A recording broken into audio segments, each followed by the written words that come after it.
عمر کا بھی ایک تقاضا ہے جو شریعت نے پیش کیا ہے۔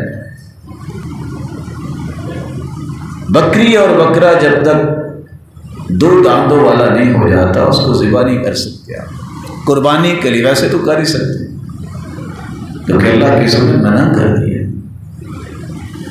اور ان دانتوں کے ٹوٹنے کا معنی بھی یہ ہے کہ دودھ والے دانت ٹوٹ جائیں اور نیچے سے نئے نکل آئیں، جمہور کے ساتھ خود اکھاڑ کے نہ کہیں کہ چلو جی 2 ٹوٹ گئے ہیں، اللہ دیکھ رہا ہے۔ اور لوگ ایسا کرتے بھی ہیں۔ گائے اگر 2.5 سال کی ہو جائے تو تقریباً اس کے دانت اکثر علاقوں میں ٹوٹ چکے ہوتے ہیں۔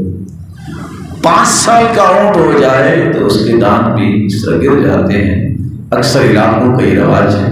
بس اوقات کو ایسے بھی ہوتے ہیں زیادہ وقت بھی لیتے ہوں گے، لیکن علماء نے اس لیے 5 سال اور 2.5 سال، اور چھترا اگر ہے مذکر مؤنث تو ویسے تو 6 مہینے کی لکھنے والے لکھتے ہیں، لیکن احتیاط یہ ہے کہ سال کا ہو تو اس کی قربانی بھی ہو جاتی ہے۔ کیوں؟